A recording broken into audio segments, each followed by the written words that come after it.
Hola a todos, bienvenidos nuevamente a Conversando en Libertad por Palabra Pública. Queremos primero que todo invitarlos a formar parte de nuestra comunidad, darle like a este video, suscribirse al canal y activar la campanita para que estén al tanto de todas nuestras novedades y futuros programas. El día de hoy tenemos el agrado de tener un gran invitado. Él es doctor en Economía, profesor de Economía Global y Finanzas, además de gestor de fondos de inversión y también un hábil escritor. Para no dar hasta el infinito, nombraremos solamente algunos de los muchos logros de nuestro querido invitado. Como por ejemplo, él es miembro del Consejo Asesor de la Fundación Rafael del Pino, es profesor en el Instituto de Empresas, presidente de nuestro querido Instituto Mises, en este caso la versión en castellano, top 8, escuchen bien, top 8 de los economistas más influyentes del mundo, el 2016, 17, 18 y 19, en el ranking Richtopia, para que lo vean. Vicepresidente del Consejo Asesor de Orfin y autor de numerosos bestsellers a nivel mundial, siendo su último libro Libertad o Igualdad, ¿por qué el desarrollo del capitalismo social es la única solución a los retos del nuevo milenio?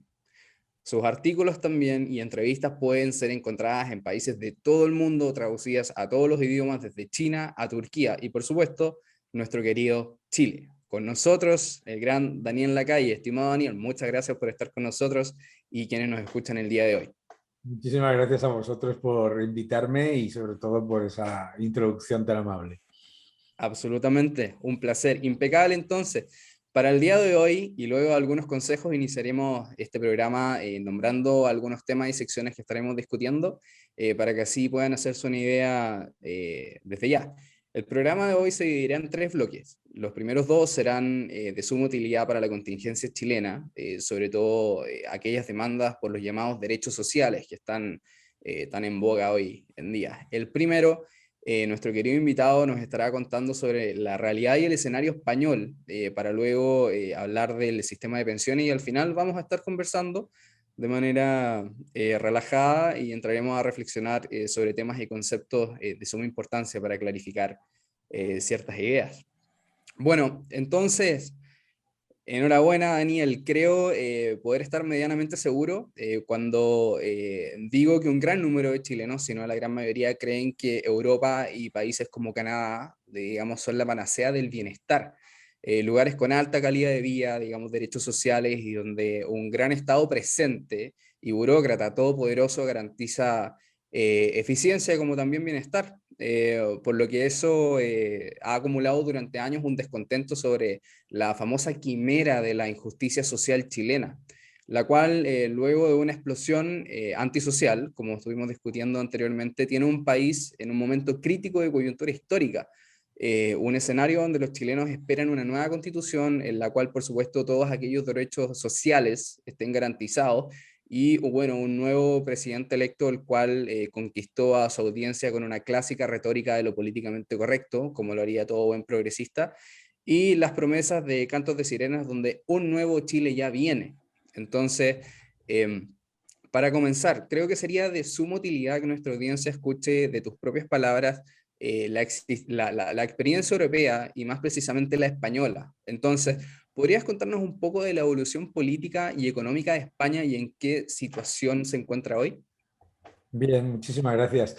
Bueno, lo primero que tiene que entender la gente cuando piensa que el Estado y un Estado grande te garantiza todas esas cosas es que el Estado vive del sector privado, que no existe un Estado que pueda garantizar absolutamente nada si no tienes un sector privado potente. Yo creo que el error de mucha gente es pensar que lo que tienes que hacer es tener un Estado gigante y eso te lo garantizará todo. Y es curioso, ¿no? Porque Chile es el ejemplo de lo contrario, o sea, es el ejemplo de que una sociedad con un Estado relativamente alto también, pero un Estado que es facilitador, que es mucho más próspero y es muchísimo más rico que sociedades que están muy cerca de Chile y que, y que lo que han hecho ha sido aumentar masivamente el poder del Estado, no solamente en cuanto a peso sobre el Producto Interior Bruto, sino en cuanto a control de la economía, y el desastre no puede haber sido mayor. Canadá, los países de la Unión Europea son primero países ricos y después pueden decidir cada uno de esos países, unilateralmente o en conjunto, tener unos servicios públicos mayores basados en la riqueza previa, no al revés. No al revés. Pero la evidencia, y esto es importante sobre todo para los chilenos, la evidencia de la Unión Europea, de Canadá, es que el aumento masivo del peso del Estado conlleva posteriormente mucho menor crecimiento, mucho mayor endeudamiento, que siempre nos olvidamos de esa parte, y además mucho menor crecimiento de la productividad. Entonces, una cosa es que un país, cuando ya ha llegado a ser rico, decida aumentar los servicios sociales pagados con impuestos. Bueno, lo puedes decidir, pero lo que no puedes ignorar es que ese proceso lleva también luego a un estancamiento y a un crecimiento muchísimo menor, y que además en la Unión Europea, que tanto se utiliza como ejemplo y los países nórdicos, que tanto se utiliza por parte de lo que ellos quieren, la evidencia también es que son países líderes en libertad económica, son países líderes en defensa de la propiedad privada, son países líderes en defensa y facilidad para hacer negocios, son países líderes en atracción de capital. O sea, cuando nos hablan en Chile, yo a veces cuando escucho a gente de Frente Amplio en Chile hablar sobre los países nórdicos, yo digo, ¿pero de qué están hablando? Están hablando de un cuento. Yo creo que utilizan el ejemplo de los países nórdicos porque, claro, si utilizan el de Venezuela o Cuba, no convencen a nadie, pero utilizan los países nórdicos porque, uno, casi nadie ha ido a visitarlos, dos, porque se inventan el modelo de los países nórdicos, tres, porque le cuentan a la gente el cuento chino de que los países nórdicos son socialistas, cuando son economías, ya te digo, líderes en eso. Entonces, en el caso de España, a nosotros pertenecer a la Unión Europea nos ha supuesto muchas cosas, pero tres en particular, ¿no? Primero, tener una moneda fuerte. Nosotros teníamos una moneda que era un absoluto desastre, la peseta, ¿de acuerdo? Y tener una moneda fuerte permite atracción de inversión, atracción de posibilidad de tomar deuda, etcétera, más barata, etcétera. Una moneda fuerte. Segundo, pertenecer a la eurozona. Segundo, seguridad jurídica. O sea, en España, que tenemos un gobierno en el que está un partido que es parecido a Frente Amplio, ese partido no puede hacer lo que le gustaría hacer porque en la Comisión Europea o en Bruselas hay una serie de reglas que impiden que los países lleven a cabo políticas en contra de la libertad económica, en contra de la propiedad privada, etcétera, etcétera. ¿De acuerdo? Y tercero, a España nos ha supuesto la posibilidad de exportar a países muy ricos, como es Alemania, como es Francia, como etcétera, de una manera mucho más fácil. Entonces, para nosotros, para España, pertenecer a la eurozona ha sido precisamente la barrera que ha evitado el populismo y la barrera que ha evitado el inflacionismo, porque yo siempre digo en Argentina, a mis queridos amigos y a mi maravilloso y al querido amigo Javier Milei, con el que siempre hablamos, que si España hubiese tenido moneda propia y no hubiese estado en la eurozona, ahora mismo estaría exactamente igual que Argentina. Hombre, exactamente igual nunca, pero quiero decirte que estaría con las mismas dificultades. Por lo tanto, España ahora mismo tiene un gobierno en el que tienes a un partido socialista muy debilitado, un partido socialdemócrata, digamos, a la europea, muy debilitado, que está en coalición con un equivalente a Frente Amplio, un equivalente a Petro, un equivalente a los Kirchner, y eso pues está generando muchas tensiones, pero claro, siempre tienen ese enorme freno que es la Unión Europea. Absolutamente. Bueno, también como lo has comentado muchas veces antes, España sufre hoy en día de una alta tasa de paro, Sí. o es muy complicado también encontrar, digamos, empleos de calidad para personas con alto nivel de educación. Ajá. Entonces, también existe una alta deuda pública y una inflación que no deja de golpear, como siempre, y como nosotros más gritamos en el sentido de las políticas antiinflacionarias. ¿Por qué? Porque la inflación siempre golpea a los más pobres. Entonces, cuéntanos, por favor, en este sentido, cuando hablaste de este gobierno socialdemócrata, entre comillas, ¿no? ¿Cuáles fueron las promesas o cuáles han sido los eslogans de los políticos que los han llevado a construir esa situación en la que se encuentran hoy en Claro. día? ¿Qué le dice el populismo y el socialismo a los votantes en España? Les dice, aquí, en la próxima crisis, el Estado va a crear un escudo social. Llamaban el escudo social. Aquí nadie va a quedar atrás, ¿no? ¿Y cómo han conseguido que en España nadie quede atrás? Siendo los últimos, ¿eh? ¿Eh? La mejor manera de Ujú. no, es lo típico. ¿Y qué significa eso? Uno, España termina el año 2021 después de haber consumido el mayor estímulo fiscal y monetario de la historia, con más de 235.000 millones de euros más de deuda, termina como el país de la eurozona con mayor tasa de paro y mayor tasa de inflación y un índice de miseria que obviamente no llega a los niveles de Turquía o de Argentina o Sudáfrica, pero es el de los más altos solamente equiparable a Lituania en la Unión Europea. Entonces, ¿qué es lo que hace el populismo? El populismo te promete que primero utiliza un subterfugio. El populismo utiliza el siguiente subterfugio, que es decirle a los ciudadanos, decirte a ti, nunca vas a estar peor. Esto es importante, ¿por qué? Porque si la situación de la que partes la das por hecha, entonces apostar por locuras más o menos veleidades, etcétera, populistas, pues a lo mejor, primero, nunca vas a estar peor. Segundo, que te lo van a dar todo, que cuando lleguen al poder va a bajar el precio de la electricidad, vas a ganar más dinero, vas a tener más empleo y vas a tener más derechos. Todos son derechos. ¿Y qué es lo que dan? ¿Qué es lo que ofrecen finalmente? Que se disparan los precios. ¿Qué le vamos a decir a los argentinos? ¿Qué le vamos a decir a los venezolanos?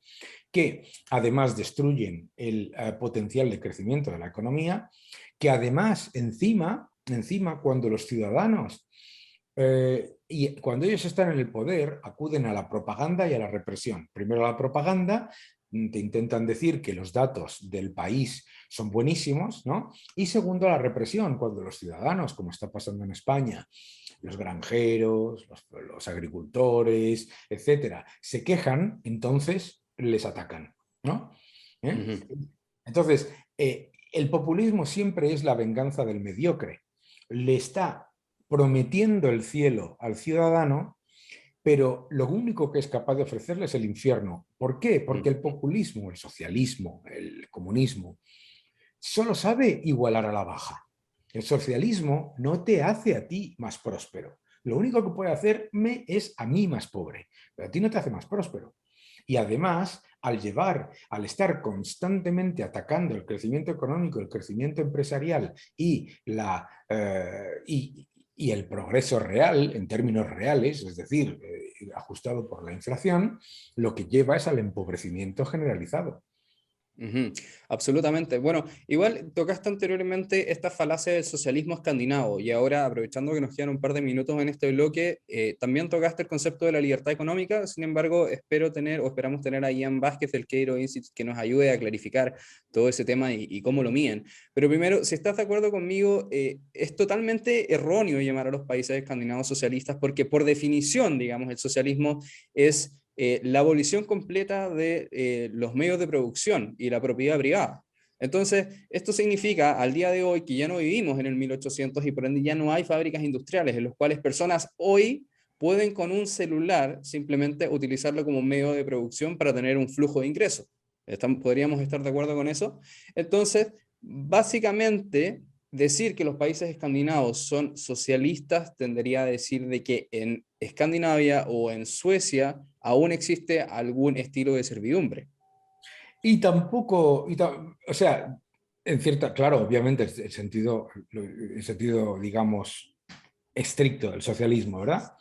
Pero es que los países, es que lo más importante es que los países nórdicos tampoco son socialistas en el estilo que intentan vender en Frente Amplio o en Argentina o en cualquier país de Latinoamérica.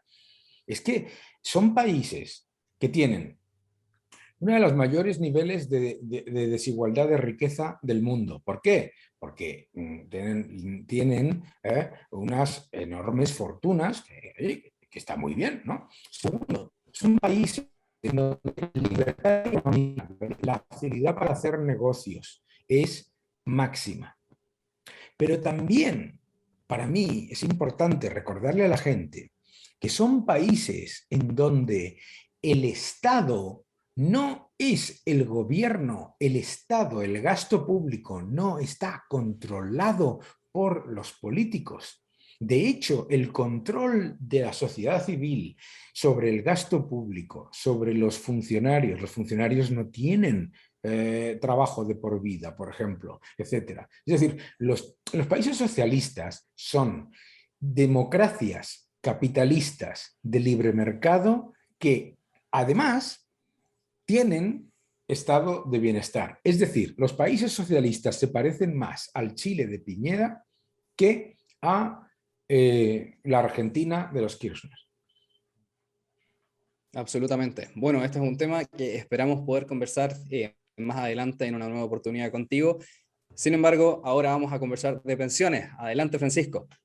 Muchas gracias, profesor Lacalle. Antes que todo, le quiero agradecer por abrirnos esta ventana para discutir con nosotros asuntos que hoy en día, y más que nunca, son de extrema relevancia, no solo en Europa, sino que en particular en Chile, como ya lo hablamos antes de comenzar este programa.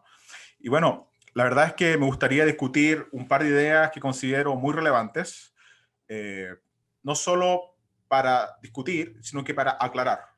El primer punto que quisiera tocar es pensiones. Y resulta que en Chile la política de izquierda está obsesionada con destruir el actual sistema y sustituirlo por un sistema de reparto a lo europeo.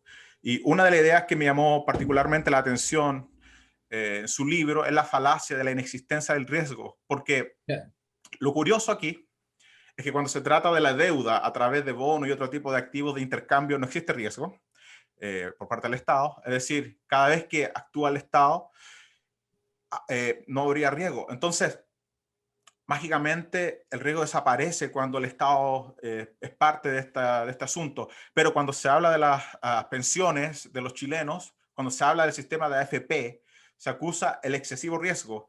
Es como una suerte de ruleta con los fondos de los pensionados. Y en última instancia, de que las AFP se hacen ricas, siempre a costa de los cotizantes. Y lo que quiero decir es, o sea, por un lado, está bien cuando se trata del Estado haciendo malos negocios, endeudando inclusive a los que no han nacido, pero está mal cuando la AFP, aun cuando en el pasado han tenido rentas por sobre 8%, ajustado por inflación, incluso rentando sobre un 11% en algunos casos. No sé si viste alguno de los debates presidenciales en Chile. Sí. Sí, hubo un episodio que a mí personalmente llamó la atención, y de hecho me llamó la atención que al parecer a nadie le llamara la atención, que una de las candidatas, Jasna Proboste, de la democracia cristiana, que ni demócrata ni de cristiana, ofreciera un sistema de pensiones que iba a rentabilizar 3%. Esa era su promesa. Y se trataba entonces de acabar con el sistema bajo sospecha, la AFP, y cambiarlo por otro que iba a rentabilizar menos.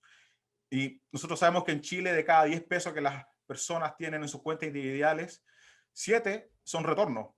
Entonces, mi pregunta viene a ser, ¿cómo funciona el sistema de pensiones en España? Y si lo comparas con el chileno, ¿hasta qué punto esta sospecha es simplemente un sesgo y dogma más que basado en datos objetivos? El sistema de pensiones en España es un sistema de reparto. Ha sido siempre un sistema de reparto. Pero en España existen toda una cantidad de pensiones privadas que complementan, ¿de acuerdo? E históricamente y en la Unión Europea se incentiva que además de que exista un sistema de pensiones de reparto, haya ahorro privado yendo a sistemas de pensiones privados, ¿de acuerdo? Y sistema de pensión privado, para que la gente lo entienda, es cualquier cosa. O sea, esta casa es un plan de pensiones, ¿sabes? O sea, la gente piensa que plan de pensiones tiene que ser algo que solamente dediques para tu pensión desde el principio, no tiene por qué, invertir es un plan de pensiones. Entonces, el sistema de reparto en España ha demostrado que la falacia de lo que tú acabas de decir, ¿vale? O sea, el sistema de pensiones en España es deficitario, es un sistema en el que la seguridad social tiene un déficit de más de 40.000 millones de euros, en el que a medida que han aumentado el número de pensionistas, los ingresos del sistema no llegan a los gastos y por lo tanto se está financiando con deuda pública. Ahora piénsalo por un momento, eso, si en vez de ocurrirte en un país como es España, que está dentro de la eurozona y que se puede financiar al 0,3%, ¿de acuerdo? Le ocurre a un país como Chile que se financie al 3%, digamos, ¿no? ¿Vale? Bien, pensemos lo siguiente. Lo que acaba de decir esa diputada o esa candidata significa pérdida de las pensiones en términos nominales y reales siempre. O sea, es decir, que el dinero que vas a contribuir para la pensión no lo vas a recibir en términos reales en el futuro, ¿de acuerdo? Pero fíjate qué curioso, con el tema del riesgo, ¿no? Yo he escuchado muchas veces en Chile la idea esta de que las FPs están tomando riesgo y se están lucrando con los ciudadanos, ¿verdad? ¿Y cuál es la realidad? ¿Cuál es la realidad? ¿No? Porque la realidad es la siguiente. Fíjate, cuando estamos hablando de pensiones en Chile, te están diciendo lo siguiente. El ciudadano chileno no se puede permitir el riesgo de poner su dinero en manos de entidades privadas que gestionen su dinero por parte de profesionales y esos profesionales cobren una comisión, pero sí se puede permitir que lo gestione gente que no es profesional, que está en el Estado, que tiene todo el incentivo a endeudarse con ese dinero y a utilizarlo de manera política y además llenarlo de políticos y contratados por esos políticos. Es decir, te dicen que los profesionales están cobrando una comisión por gestionar tu dinero cuando ellos te quieren pasar la comisión más alta de todas, que es la de tener una enorme estructura burocrática alrededor de la gestión de las pensiones. ¿De acuerdo? O sea, tú piensas en lo siguiente. Tienes dos asset managers, ¿no? Yo me dedico a la gestión. Dos asset managers. Uno privado y otro público, ¿de acuerdo? El privado tiene un incentivo para que tú ganes más dinero y además, es verdad, te cobra una comisión. El segundo tiene un incentivo para utilizar tu dinero en su beneficio y además también te cobra una comisión. Y si pierde este dinero, lo tienes que pagar en más impuestos. Si este señor pierde dinero, pierde su trabajo. ¿Cuál prefieres? Entonces, el problema del debate de las pensiones en Chile, que cuando yo lo escuchaba me enfadaba mucho, como te pasó a ti, es que por parte del centro derecha, por parte de los liberales, no se ha explicado bien a la gente. O sea, el problema de las pensiones en Chile jamás ha sido de rentabilidad. Ha sido problema de que tú ponías un 3% todos los años de tu sueldo, no de lo que ganabas. O sea, eso era un problema de que no estabas poniendo suficiente, ¿de acuerdo? A invertir, bien, pero nunca de rentabilidad. El otro problema del debate es que, claro, tú está viendo una persona y te está diciendo lo siguiente. Esta inversión del sector privado tiene mucho riesgo, le cobra comisiones y además a lo mejor no da los beneficios que usted esperaba. Y esta inversión se la garantizo yo porque le voy a quitar el dinero a usted y a sus hijos. Porque en realidad no te está diciendo que vaya a tener mayor rentabilidad. Lo que te está diciendo es que la diferencia entre lo que tú esperas cobrar y lo que tú estás poniendo la va a sacar de todos los demás. Entonces no es lo mismo decir, oiga, dos gestores con 20 pesos o con 20.000 pesos, ¿vale? ¿Qué van a hacer? ¿No? Y comparar rentabilidades. Que decir, un gestor con 20.000 pesos, ¿qué es lo que consigue? Y el otro, despilfarrando los 20.000, ¿cómo se lo quita a los demás? Claro, el debate es falaz. Porque tú no estás comparando la rentabilidad del plan de pensiones público, estás comparando la rentabilidad estimada de que el Estado, cuando tenga que pagarte, lo va a detraer de los demás. Y porque además al ciudadano se le convence de que si tú pones tu dinero en el Estado te lo va a garantizar.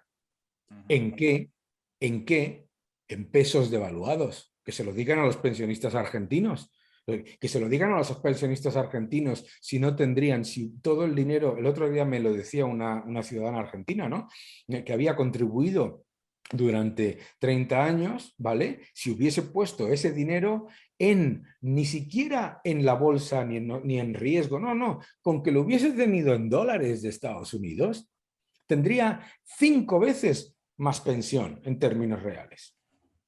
De hecho, uno de los mitos alrededor de las pensiones era que decían que esa plata no existía, que la tenían los poderosos que manejaban la AFP, pero cuando vino la pandemia, realmente la gente se dio cuenta que sí ese dinero estaba en sus cuentas y, por supuesto, la AFP empezaron a dar lo que se llamaron retiros. Ahora ya están con el quinto retiro que quieren. No, yo creo que no lo van a pasar, no hay ánimo de eso, pero la gente sí se dio cuenta que esa plata existe, que el sistema rentaba, pero la verdad es que el tema, lo que a la gente le duele es que hablan, por supuesto, la tasa de reemplazo no es suficiente, es muy Claro, baja, pero entonces, el debate está aquí, perdóname, que es que esto me enfada bastante del debate político en Chile. El debate está equivocado, porque te están diciendo que la tasa de reemplazo no es suficientemente alta comparado con países donde ponemos el 10% claro, de nuestro...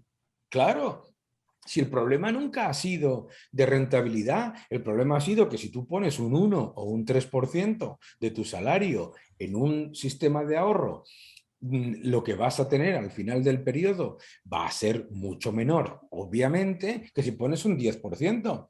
Pero niego de nuevo también la mayor. Es que los que están poniendo un 10% en un sistema de reparto están pagando las pensiones de los que están cobrando ahora. O sea, yo que llevo cotizando 30 y tantos años de mi vida, yo no tengo dinero en el sistema de pensiones. Yo he estado pagando por las pensiones de las personas que se han jubilado. Lo puedo aceptar. ¿Por qué? Porque vivo en un país que está en la eurozona, que está en el sistema del euro. El euro no se va a devaluar un 20%, 30% anual como el peso argentino, yo que sé, o como cualquier otro, como le pasó al peso chileno con el riesgo de monetizar, ¿no? Del año pasado cayó un 12, un 14% contra el este. O sea, tienes que darte cuenta del valor presente neto de la inversión que estás haciendo.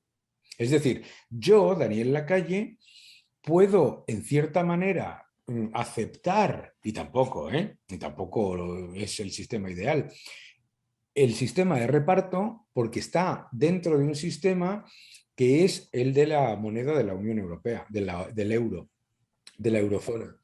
Pero en el caso, además del debate, yo no puedo entender cómo no hubo ni una sola persona, al menos en los dos debates que yo vi, ninguno, que no le dijese a la gente de Frente Amplio y a la gente de la izquierda que Dinamarca, Noruega, Alemania tienen un sistema de capitalización. Suecia tiene un sistema que es de capitalización mixto, que los países de los que están hablando tienen muchos de ellos sistema de capitalización mixto. ¿Por qué tienen que...? Claro, entonces yo el tema de las FPs primero es que decir que tu dinero no está ahí, que está en manos de los poderosos. ¿Cómo que está en manos de los poderosos? ¿Cómo que está en manos de los poderosos? Pero segundo, decir que tu dinero no está ahí y que como contrapartida a eso lo que tienes que aceptar es que tu dinero seguro que no esté ahí porque está en un estado deficitario, ¿O qué te crees? ¿Que el Estado guarda tu dinero en un bloque como la casa del tío Gelito, de Uncle Scrooge, ¿no? Por favor. Claro. Profesor Lacalle, me encantaría seguir hablando de este tema, pero por cuestión de tiempo vamos a seguir avanzando y a ver si en una próxima vez podemos hablar de cómo la AFP, el sistema de pensiones privado también, cómo influye en el mercado financiero. Pero Ignacio, te doy la palabra. Sí, bueno, antes de pasar a este último bloque, fuera de compartir todo lo que dijo el profesor Lacalle, a mí dentro de las cosas que más me frustran y me molestan es la deshonestidad intelectual, con lo cual los políticos, principalmente de izquierda, obviamente, atacan el sistema de pensiones cuando el sistema de pensiones chileno, digamos, de la pensión que retiran los pensionados, el 70% de, de toda esa cuota ha sido, digamos, la rentabilidad de la administración de fondos de pensiones. Entonces, esto quiere decir, en términos de pesos chilenos, que de cada 100 pesos que saca un pensionado, 70 pesos lo hicieron gracias a la administración de las AFP. Pero muy brevemente, profesor, a mí me gustaría que se habla mucho acerca de las estafas piramidales. Entonces, haciendo una analogía, por supuesto, extrapolando ese concepto, me gustaría que usted muy brevemente explicara por qué un sistema de reparto a nivel mundial solamente sería insostenible por la razón de que la tasa de natalidad es cada vez menor. Entonces, en ese sentido, me gustaría si pudiese explicárselo, digamos, a nuestra audiencia, cómo es que un sistema de pensiones estatal o de reparto sería insostenible en el tiempo. Bueno, un sistema de reparto no deja de ser un sistema en el que las personas que cobran pensión hoy lo están cobrando de las personas que cotizan hoy. Y eso que se llama el contrato social es que cierras los ojos, pones las manos juntas y esperas que en el futuro las personas que nazcan vayan a pagarte tu parte, ¿de acuerdo? ¿Cuál es el problema de eso? Tres problemas, ¿no? El primero es la inflación, ¿de acuerdo? O sea, el valor presente neto de esa inversión en una economía en la que la rentabilidad del bono a 10 años sea muy pobre o la devaluación de la moneda sea muy fuerte, en realidad se pierde poder adquisitivo sí o sí, ¿de acuerdo? El segundo problema es el que tú acabas de decir, la pirámide demográfica. Cuando te encuentras como Japón o como España o como Rusia con una pirámide demográfica que de ser así hace así, ¿sabes? Porque cada vez nace menos gente y cada vez vivimos más, es mucho más complicado. Y entonces el sistema de reparto solamente se puede sostener con muchísima más inversión, muchísimo más crecimiento y muchísimo mayores salarios. Pero claro, si tú desde la izquierda pones trabas a la inversión, pones trabas al crecimiento y pones trabas a los salarios reales, entonces, y la productividad, entonces resulta que el efecto demográfico no lo cubres, ¿de acuerdo? Entonces, claro, lo más fácil para el ciudadano medio de entender es que un sistema de reparto no es un sistema en el que el Estado te garantice la rentabilidad en términos reales del dinero que tú aportas. Es un sistema en el que el Estado garantiza que de lo que haya, whatever that is, de lo que haya, a ti te va a tocar un trocito. Pero, pero la tarta puede ser mucho menor, como es el caso de no uno, sino de todos los países de Latinoamérica. Profesor, por una cuestión pedagógica para la audiencia, cuando usted dice no segura en términos reales, ¿qué quiere decir para la gente? Ajustados por la inflación. La inflación, el impuesto de los pobres. Claro. El otro día me escuchaba yo en la televisión venezolana, ¿no? Que salía la ministra, no me acuerdo de qué era, hablando sobre las pensiones y decía, y este gobierno ha subido un 50% las pensiones. ¿Y cuál es la inflación? Un 2000%. Entonces, en realidad, no ha subido las pensiones, lo que ha hecho ha sido bajarlas un 1950%. O sea, pero eso que los ciudadanos lo entienden. Fíjate si lo entienden los ciudadanos que ante el riesgo de que llegara Boric y el riesgo de que llegase el gobierno, ¿qué han hecho los ciudadanos? Yo no sé lo que votaban, pero sí han votado con el bolsillo. Sacar dinero de pesos y atesorarlo en dólares. ¿Y por qué piensan eso? ¿Son tontos? ¿Son antipatriotas? No. Lo piensan porque miran a Venezuela, miran a Nicaragua, miran a Colombia, miran con el riesgo de Petro, miran a Argentina, miran y dicen, no me gusta el riesgo. Fíjate hasta qué punto es así, que en Argentina incluso la gente que vota a los Kirchner y al peronismo hace exactamente lo mismo. En cuanto ve un peso, lo convierte en dólares lo antes que pueda. Y hay un dato no menor que yo revisaba el otro día que sumaba a lo de pensiones, es que en España la gente trabaja 177 días para pagar Hacienda. Estaba leyendo que en Argentina son 180 y en Chile son 77. La gente no se da cuenta cuán metido está el gobierno en sus vidas, no solamente en términos de la ley, que digamos, enforce against people, pero también en términos reales de cómo se mete en su bolsillo, y a veces Claro. la gente no es consciente de eso y es impactante. Pero por eso te decía yo que el populismo te tiene que convencer de que 2 más 2 suman 22. Porque claro, imagínate que yo soy Boric, eso es mucho imaginar, pero imagínate que yo soy Boric y te digo lo siguiente: dame tu dinero, dame el control de la economía, porque yo voy a hacer lo siguiente. Te voy a subir los impuestos masivamente, te voy a hacer que pagues mucho más por contribuciones a la seguridad social y a cambio de ello, a lo mejor, y si todo va bien, te doy una pensión. No ganaron las elecciones bajo ningún concepto. ¿Cómo te tengo que convencer yo de que 2 más 2 suman 22? Primero diciéndote que el problema son los ricos. ¿De acuerdo? El primero es decirte que el problema son los ricos. Es decir, decirte que el 0,001% de la población va a sufragar el aumento masivo de gasto público más el aumento masivo de compromisos de deuda a medio y largo plazo que vaya a tomar el gobierno. El 0,01. No, que no es gente que no paga, es gente que ya está pagando y que además pagaría todo eso. Claro, te tiene que convencer que 2 más 2 suma 22. ¿Qué es lo que pasa?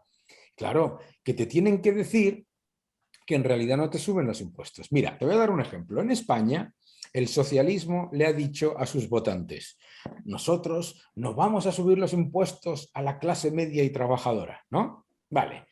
Desde el momento en el que han llegado, ¿qué han hecho? Han subido los impuestos al azúcar, los impuestos al gasóleo, los impuestos al trabajo, los impuestos indirectos, los impuestos al ahorro, los impuestos a los planes de pensiones, los impuestos, y claro, sus votantes, sus votantes ven cómo les van metiendo la mano en el bolsillo, pero les dicen que en realidad no les han subido los impuestos, ¿no? El otro día me decía a mí un economista socialista, ¿no? Que es un oxímoron, ¿vale? Me decía, bueno, es que se ha subido el impuesto sobre la renta junto con la inflación, pero eso no es subir los impuestos. Digo, ¿cómo que no? O sea, tenemos una inflación del 6%, el impuesto sobre la renta es el 30%, sube la inflación el 6% y todo lo que y además de comerte la inflación en lo que pagas, te recaudan mucho más. Eso es una subida de impuestos indirecta, ¿verdad? Pues ese es el problema. Profesor, a mí lo que me enfada mucho es la deshonestidad intelectual, porque por ejemplo ahora estoy viendo un slide que publicó una fundación, también es un poco un oxímoron y de tendencia socialista, que dice solamente esto: dice el 1% de mayores ingresos concentra el 26,5% de los ingresos y casi la mitad, 49,6% de la riqueza del país. Pero se olvidan de decir que ese 1% paga alrededor del 60-70% de los impuestos en Chile. Entonces dejan a ese 1% como que fueran la maldad pura, o sea, son abusadores que no hacen nada más que acumular riqueza. Pero eso no es deshonestidad. Bueno, sí es deshonestidad intelectual, pero eso no está hecho por ignorancia, está hecho sabiendo. sabiendo perfectamente, ¿sabes?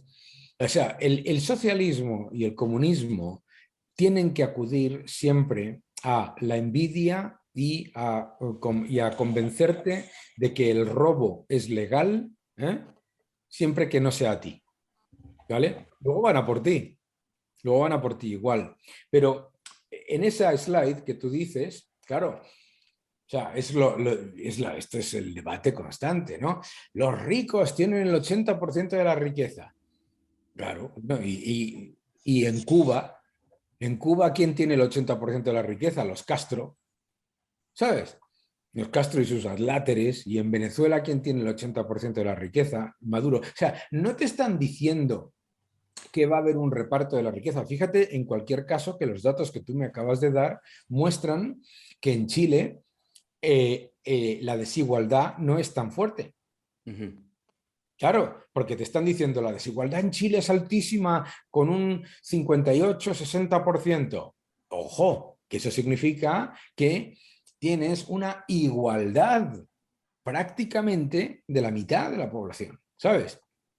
Pero fuera de todo eso, que es un debate además perdido en cualquier caso, porque con el socialismo no se puede debatir con datos, porque el socialismo siempre se compara con la magia y al capitalismo se le critica por los hechos. Pero Ujú. hay que, desde el punto de vista moral, ¿no? Yo le decía hace poco a una diputada de Podemos, es que yo estoy en contra del robo, tengas 1 o 5. Usted está a favor del robo. Yo estoy en contra del robo. Es que esa es la diferencia. Y es importante entenderlo. ¿Por qué? Porque en Chile se juega mucho a la lotería. Yo he ido a Chile y me encuentro a la gente jugando a las loterías y a los esto y tal y cual. Tú dile a cualquiera de esas personas que está jugando a la lotería que cuando gane el boleto, si lo gana, el Estado se va a llevar el 40%. A ver qué le parece. Bueno, pues eso pasa en España. ¿De acuerdo? Por lo tanto, esa gente que dice, no, es que van a robar a los ricos, pero a mí no, se olvida de que el populismo, el socialismo, el comunismo, siempre baja el umbral de rico. Ujú. Y entonces, como le ha pasado a muchos votantes de Podemos en España, se han encontrado que cuando han llegado al poder, hoy, que resulta que soy yo rico, ¿no? De hecho, hubo unos señores que ganaron hubo unos señores comunistas que ganaron un concurso de televisión, esto es buenísimo, en España ganaron un concurso de televisión y entonces vino el hachazo de Hacienda, claro. ¿Eh? Y uno de ellos dijo, es que nos están tratando como si fuéramos millonarios. Ah, amigo, Mira tú. bienvenido, bienvenido a la redistribución. ¿Sabes? Al final, y esto es importante con todos vosotros que estáis defendiendo la batalla de las ideas, eh, en Chile lo que se ha perdido es la recuperación del mensaje de lo que es moral e inmoral. Ujú. Porque todas esas personas que han votado a Frente Amplio, sus padres, probablemente sus abuelos, vivieron hiperinflación. Vivieron hiperinflación, vivieron expropiación, vivieron el controles de precios e intervención de la economía al máximo. Y eso, o sea, deberían recordar que eso lleva a la miseria. Y deberían recordar que eso lleva a la miseria. Y es importante recordarle a la gente lo que vosotros hacéis, que la riqueza no es estática, que la gente se cree que la riqueza es un pastel Ujú. y que lo único que hay que hacer es repartirla. La riqueza o se crea o se destruye. Nada más. Y entonces, como tú te dediques a destruir riqueza, no hay nada que repartir. Por eso el socialismo siempre reparte la miseria. Absolutamente. Bueno, en apremio al tiempo para ir cerrando el programa de hoy, sin duda quedaron muchas cosas en el tintero, pero me gustaría agregar una cosa más a lo que dijo el profesor y lo que, bueno, siempre escribo en los artículos y le cuento a los alumnos es, cada vez que se prometa una propuesta populista de, hacer, de aumentar los impuestos a los más ricos, hay que recordarle a la gente que justamente los más ricos tienen el alcance, o los súper ricos, como lo digo, tienen el alcance de los súper contadores y de los súper abogados. Entonces, en cualquier momento que se ven amenazadas su super fortuna, pueden tomar su super dinero y dejarnos a todos super pobres. Porque en ese sentido son personas que acumulan o que han acumulado a lo largo del tiempo gracias a sus buenas ideas, ese poder adquisitivo, ese capital e invertirlo. Y con esas inversiones justamente generar trabajo. Y si las personas, como lo sabemos, hacen bien las cosas y son morales, pueden acumular ese capital, ahorrar y mejorar su calidad de vida. Pero bueno, justamente ya estamos llegando al final del programa. Profesor, queremos darle las gracias de todo, un gran abrazo a la distancia por estar con nosotros y si le parece, en un tiempo nos encantaría tenerlo de nuevo en el programa para tener otra amena conversación. Cuando queráis, siempre que queráis. Muchas gracias. Francisco, unas últimas palabras. Bueno, solamente agradecerle al profesor y espero que el público se le haya aclarado un poco, un montón de dudas, ideas y no sabemos si van a haber los conversos necesarios para cambiar esto, pero al final esto es una batalla de desgaste a largo plazo y al final me ha quedado claro que a lo largo de esta charla que hay muchos problemas de comunicación, de que no hemos sabido comunicar o llegamos tarde y ese tipo de cuestiones. Así que encantado de tenerlo acá, profesor. Muchísimas gracias a todos vosotros. Muchas gracias. Chao, chao. Un abrazo, chicos. Francisco. Gracias.